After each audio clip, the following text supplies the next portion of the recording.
Hi everyone. Today I want to talk about graphs of cosecant and secant. Whoo-wee. Here's the graph of cosecant of x. It's a mess, but it makes sense though when we talk about sine. So when we talk about cosecant functions, we know that cosecant is 1 over sine. Well, on the unit circle, there are specific points that make cosecant undefined. So when we think about those points, this graph makes a lot of sense. This graph is obviously not continuous like sine and cosine is. So what are the new things that we're talking about here? Well, those are called asymptotes. And they're the new characteristic to trigonometric functions. You certainly aren't unfamiliar with that term. We've had asymptotes in exponential functions, rational functions before. Just think of cosecant and secant, kind of like that rational function methodology. So at cosecant, we have an asymptote at 0, x equals 0. Now, if this is our asymptote, we will be able to apply asymptotes to every interval of pi. So if it starts at 0, which is an asymptote, that means there'll be another asymptote at pi, 2 pi, 3 pi, negative pi, negative 2 pi, and so on and so forth. Now, cosecant of x, which you see here, is obviously the parent function. So when we shift this thing around, so will the asymptotes change. But as we understand it, remember that it's sine. So at the unit circle at 0, well, the sine value is 0, but 1 divided by 0 is undefined. And then the same thing at pi, and so on and so forth. Secant function, obviously the same key, looks a little different in terms of where it starts. But just like cosine, it only moved over an interval. So when we have secant, we know that secant is 1 over cosine. Well, cosine values also have points where 0 is a value on the unit circle. So when we talk about the unit circle, 0 degrees, the value is 1, which is why there is a value at 0, 1 on secant. But when we move to 90 degrees, the cosine value is 0. And if secant is 1 over 0, or 1 over cosine, we have an asymptote at pi over 2. Same exact idea in terms of cosecant. We will add single interval of pi over 2, which will provide us with the next asymptote. So for example, 1 pi over 2 is our first asymptote on positive territory, 3 pi over 2, 5 pi over 2, 7 pi over 2, and so on and so forth. Now, when we talk about the period in terms of both these functions' parents is still 2 pi, right? Because that's when it's going to start to repeat itself. If we think from here, from 0 to 2 pi, that is one full cycle of that function. Here's our key. The rules of graphing are going to change just a tiny bit in terms of cosecant and secant. So you can see here there's a couple more steps. The steps don't really add that much more complexity into it. It actually helps, I think. To have an asymptote, they are natural barriers of these functions, which are going to make it a little easier to graph this stuff. So number 1 is the same. We're still going to find the phase shift and apply it to the graph. Then we're going to add the period to the phase shift and divide it into 5 key points. Then we're going to plot the midline or the vertical shift, which we've always done. So those 3 things have not changed. Now, number 4 is where we're going to change things a little bit. We're going to use the amplitude to find baselines. Now, before, when we talked about cosine and sine, there's this road that cosine and sine kind of drive in, like it can't go above or below those 2 lines. Cosecant and secant, however, are completely different. In fact, they're completely opposite.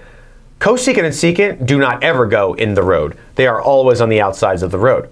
And then baselines is my terminology for where to start our plots. So again, when we make our road, cosecant and secant are never in that road. They are always on the outsides of it. So that's our first change. Second change is we're going to sketch some asymptotes. Now, you're going to get really good at not sketching them sooner or later, but at first, we'll do dashed lines to make our asymptotes so we know where the function or where that part of the function falls. Okay? And then it's always in terms of pi or in increments of pi. And then number 6, we're going to plot. So we'll make our baseline points at the first value, meaning our first initial phase shift, and our last value, and then our third point. I'll talk about it a little bit more when we get there. And then we'll make a rough sketch of the graph. This is where they're not going to be completely perfect. Now we can make them a little bit more accurate in terms of decimal values, but for now, we're just going to plot them and they'll be pretty accurate because the asymptotes will stop us from going outside the lines. All right, let's start with cosecant because we started with sine on the last video. Cosecant will be the beginning of this video. Now, we have 3 cosecant times the quantity of theta plus pi over 2. Remember, theta can be interchanged with x, which is fine. So let's start our process out. First, I need to find out if there's a phase shift. There is a phase shift, and the phase shift is left pi over 2. We know it's just left pi over 2 because there is no coefficient in front of theta. So our phase shift, and I'm just going to write it up here so we can see it a little bit easier, is going to be left pi over 2. So let's go ahead and plot that point. This graph is nicely created, thanks so much Titan, where I can just make a dot, hash mark, at negative pi over 2. So this is our first point. Now let's talk about the period. Well, again, the period is the b value. Well, the b value, there is nothing here for theta. So our period is 2 pi. And that's also going to be extremely easy for us because remember what we do is we are going to add the period to the phase shift to get our fifth point or our final point where we're going to plot. So let's do that. We're going to add negative pi over 2 plus 2 pi. Well, we're going to get a common denominator, 2 and 2, which is going to give us with negative pi over 2 plus 4 pi over 2, which is going to give us 3 pi over 2. That is the fifth value on our graph. So 3 pi over 2 is right here. I don't know why I can't see that. It's so weird. And that is our fifth point. Now, this represents one period of our function 3 cosecant theta plus pi over 2. So let's go ahead and find the middle points. This one's not bad because we can actually see them because we have some pretty good values here. So if I was from negative pi over 2 and I ended up at 3 pi over 2, there is obviously a difference of 4 pi over 2. So if I were to find the middle of those differences, or the middle of this number, or the center of this, I'm going to get pi over 2. So our pi over 2 value is our third point. And then we have the medians of the other sections, which will be at 0, which is 0.2, and then pi, which is going to be 0.4. Okay, now we've got our 5 key points. The midline. There is no d value here, which means that our d value is going to stay constant at 0. So I'm still going to make a dash line through the origin and going on the x-axis. Okay. Amplitude is 3 here, so I'm going to count 3 units up from the midline, which is going to be about here, and I'll make a solid line here. And then negative 3. Oh, that's terrible. I looked away for 2 seconds. Did you see that? And I thought it was going to be good. I wasn't. All right. So now we have our roadmap, right? Really cool stuff. Well, here's the cool part about it. It's not cool, right? I just lied. It's not cool. Cosecant is not in this realm ever. It's going to be up here and down here. All right. Now, let's sketch some asymptotes. But first, let's go back to 4. These are the baselines. The solid lines of the road are the baselines. Cosecant points are going to be on these lines, right? They're going to be on them. Okay, so let's go from there. Now let's sketch some asymptotes. So the initial asymptote for cosecant, remember, is since cosecant is 1 over sine, right? We know the cosecant is 1 over sine. We know that at 0 degrees, or the beginning portion of our parent graph, sine at 0 degrees is 0. Well, 1 over 0 is undefined, which means that the original value of our first asymptote would be right here at 0. But the first asymptote is going to move with the phase shift. So the first asymptote is going to be here at negative pi over 2. So we're going to make a dashed line up and down here to represent our first asymptote line.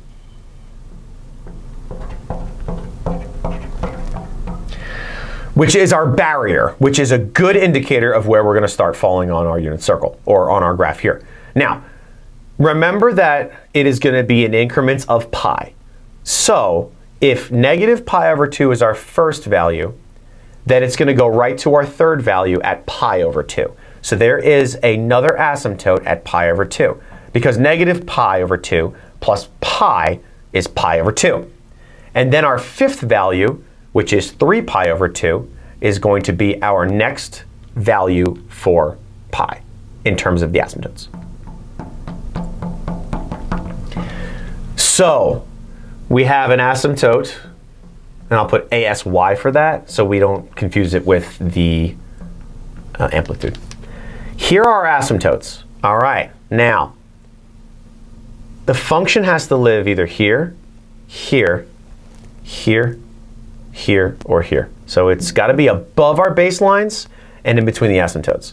So how does that happen though? Well, remember that cosecant has no value at 0, meaning it has no value on the asymptote here, which means its first point, or its first actual value, is going to have to be at the second interval mark. So our second interval mark is at 0. So we're going to make a dot here. Think of a vertex of a quadratic. The vertex begins here and it's going to balloon outwards. So they do look like U's and they do look like N's. Okay? So that's our first value of cosecant. If it starts at the top, which it always will, the next section down is where it's going to stop, or where it's going to start again. So at 4, our fourth point, this dot here, meaning the baseline, it goes here like so. Here's what we're going to do now. If it started here in the vertex, it has to balloon up like this. If it started down here below the axis, it has to go down like this. And again, it can't touch the asymptote lines, right? Now again, if we're changing the values here, that means it's going to have another one here. We didn't really necessarily need it, but I'm going to draw it anyway, just so we can have a little bit of context.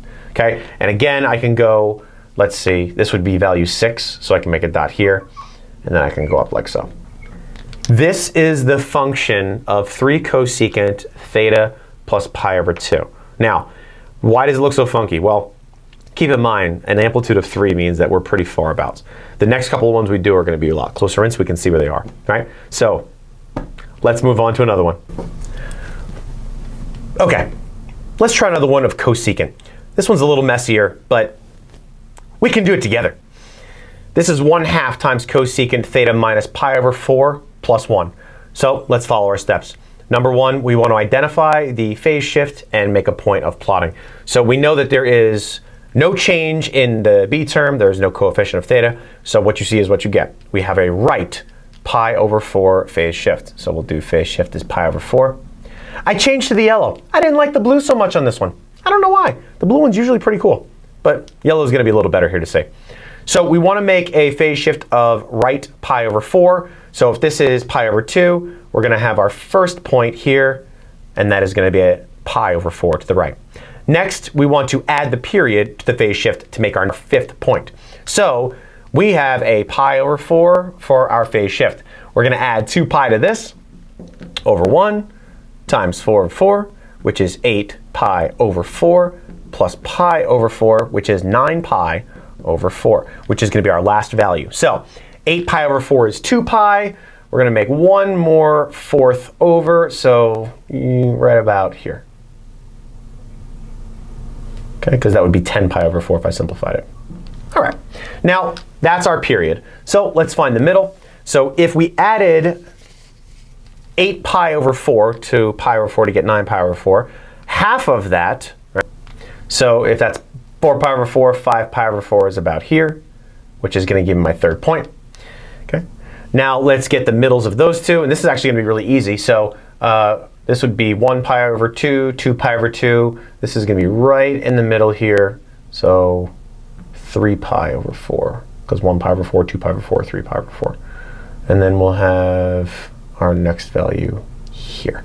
So we have a 2 and a 4. Booyah. All right, so we have our period. Booyah. Yeah, I haven't said that in a long time. Okay, now we've got what we need. So let's go ahead to the next step of the graphing process, and we'll go from here. Now, midline is +1. So I'm going to make a dashed line at +1. That's not bad. The end got kind of messy. Now, our amplitude is 1/2, meaning not fully 1, it's just another half up and down. So if this is 1 and that's 2, a half is going to be like right here or so. I should have made this by 1s. Sorry, buddy. I know that I made a mistake here. I know. You don't have to. Hey, you don't have to rub it in, okay? Bum. This is going to look really nice, actually, when we start graphing the function. Perfect. Okay, so now we've got everything we need. Let's go to the asymptotes. So remember the cosecant. We have an asymptote cosecant at 0. So here would be the normal asymptote. But we're going to make the asymptote move with the phase shift. So we're going to make it here at 1. So whenever we have, or whenever we make our first point, know on cosecant that the asymptote follows it. And remember that asymptotes are in terms of pi, so we're going to add pi every single time to this. So we're going to go from 1 to 3. Okay. And then from 3 to 5. Because remember, our period is 2 pi. Right? So we've got our values here. Now, we can go ahead and plot on baselines. So remember, the 3 points that we want to make here, or 5 or 6 or 8 or whatever, are going to be on these solid horizontal lines. So let's go ahead and do that. Remember again that there is no point at 0 anyway, because it's undefined at 0. So in between these two values, we're going to go at the top first. And this, our second value, is going to be where the point lies. Then we're going to alternate. It's going to go to the 4th point on the bottom. And then if I really wanted to, I could make another point up here. I don't necessarily have to. That's probably way too far over. I'll go in the middle. I was looking at the glass instead of on the board. Right there would be our next point. And then it's in the middle of 2 points, so it looks like it'll... Sorry. Tighten. I'm sorry. Ooh, maybe about there. OK. All right. Now, our points are all we need because we know that since there's a point there, it has to be quadratic-esque in the designated area. Right? So our function is going to go here and here. It looks a little bit more pronounced than that. It like goes right to the edge pretty quick. So I apologize for that. It's not exactly quadratic, obviously. OK, so there is our cosecant function with a 1/2 amplitude, a midline of 1, and then a phase shift of pi over 4. Let's move on to secant. OK, so obviously, secant and cosecant also have a ton of things in common, just like cosine and sine. The thing to remember at secant is that secant is the inverse of cosine. Right? So 1 over cosine is going to give me that secant value. Remember that asymptotes and the zeros of secant are different than cosecant, right? So at the value of 0 on the parent function and on the unit circle, the cosine value is 1.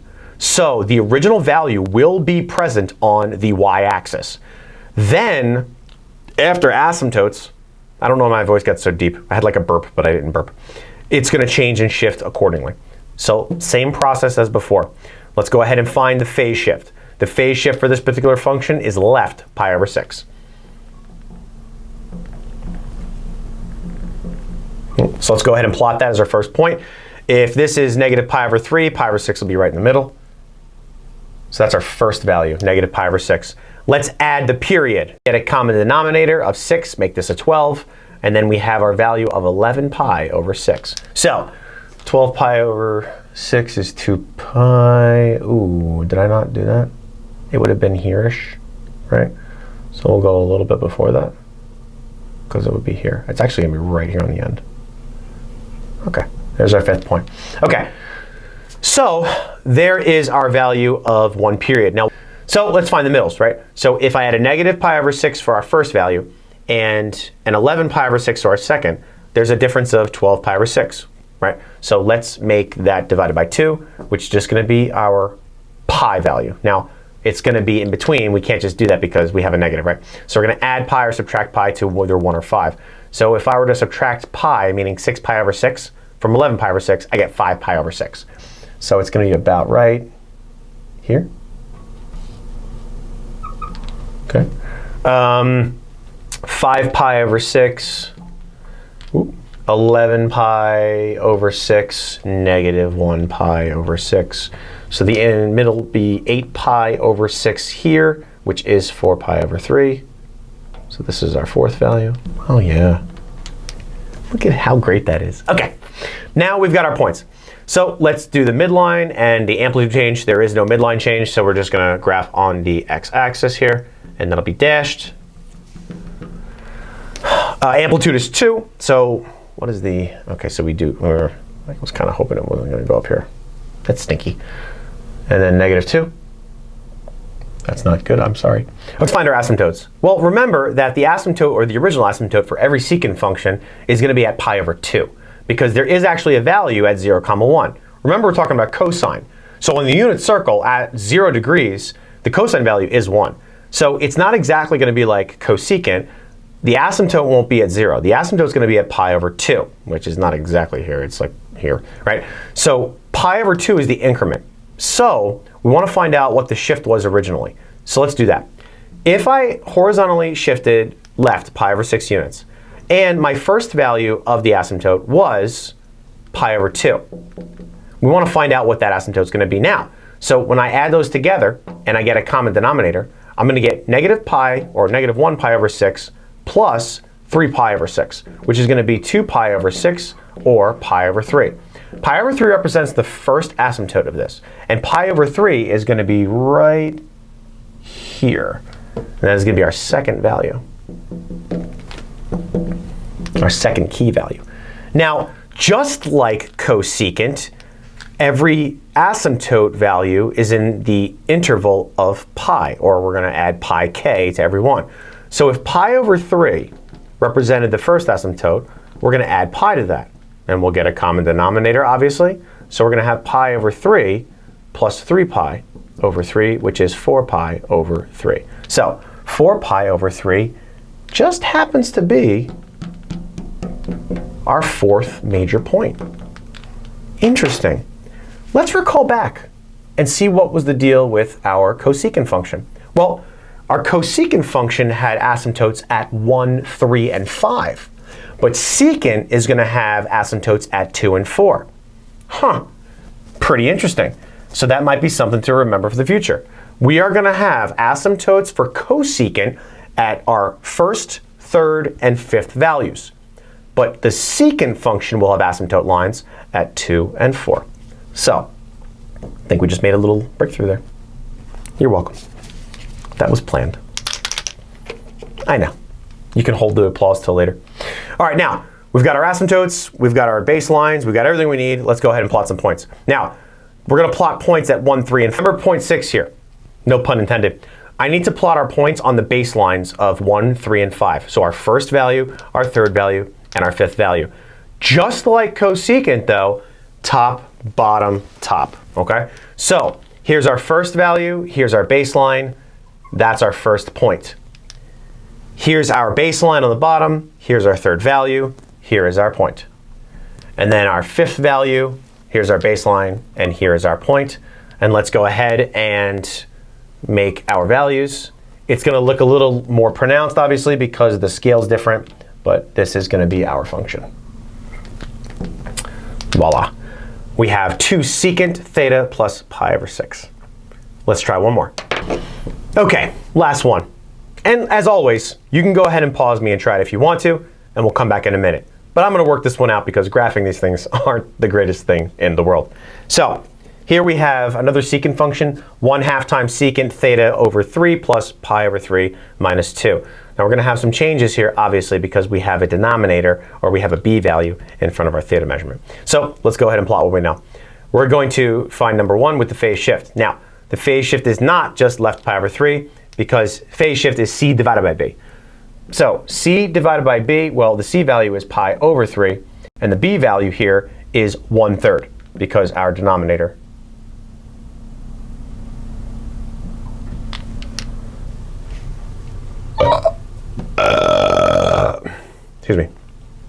because our denominator is 3, but there is a theta measurement, which means there's a fraction. So we have a 1/3 there. So working this outright to the side, I've got pi over 3 divided by 1/3, which is the same as pi over 3 times 3 over 1, which is just going to give us pi. So the value of the phase shift is left pi. Nipped the graph wrong, so we're just going to have to make a value here at negative pi. I think I did that because this is a really large function. Okay, so we have our first point, and that is at negative pi. Now, the period is going to be 2 pi divided by b. But b in this case is our 1/3 value, because there is a coefficient here, right? So the b value is what's in front of theta, but theta is 1/3. So this is going to be 2 pi divided by 1/3, which is going to end up to be 6 pi. The period for this function is 6 pi. So 6 pi plus negative 1 pi is 5 pi. So here's 4 pi. So 5 pi is going to be really far out. I'm just going to make it over here, and I'll say that this is 5 pi. Just believe me, okay? So this is a really large period, right? So we're going to see a really, really kind of big secant function. It's going to be like a huge U, right? So let's find the middles. If negative 1 pi to 5 pi is 6 pi, we can add 3 pi or subtract 3 pi to this. So 2 pi is going to be our middle point, which is value 3. 2 is going to be our middle because it's in between there. So here is 0.4. And then pi over 2 is going to be our middle. So it's going to be 2 here. So again, we've got 5 key points. And we're looking pretty serious here, right? So that's 5. OK, now let's go ahead and plot our points for midline and amplitude. The midline is going to be negative 2. So here's our midline, negative 2. Our amplitude is 1/2. So if this is 1, it's not going to go right in the middle. It's going to go a little bit further down. So our amplitude is going to be about here, which is about negative 1.5, or negative 3 over 2. And then if this is 2, the next value will be down here. So it's going to be about negative 2.5. And again, it's not going to be perfect, but that's our roadmap for now. OK, so let's go ahead and find our asymptotes, and then we can move forward from there. So remember that secant, 1 over cosine, it has a value at 0, so the next point over will be the asymptote. So if it had a point at 0, but it moved pi over, that means there is a point here at 1, which means in between, or at point 2, there will be an asymptote. Because secant will always have asymptotes at its second value, which means that it will always have an asymptote at its fourth value. OK, now, just like before, we plot at the top in 1, we plot at the bottom in 3, and we plot at the top at 5. So let's see what that looks like. So 1 is here, and here is our baseline for 1. There's a point right here. At 3, we have to go to the bottom, and there's a point right here. And at 5, it'll be at the top, which is a point, we'll put it right here for now. Then let's go ahead and draft our function. So it's going to look like this,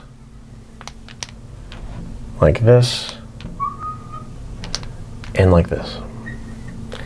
Okay, now again, that makes sense because we've got a really large period.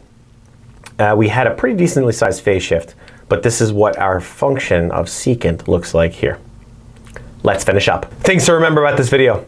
Number 1, remember the new rules. And the new rules are asymptotes, what values of 1, 2, 3, 4, or 5 to make asymptotes on, and what values we will graph on. Okay. Number 2, graphing cosecant and secant might actually be easier because of asymptotes. You know where you can go, and you know where you can't. And then number 3, just like the last video, understanding transformations will help you graph these things a lot easier. See you next time.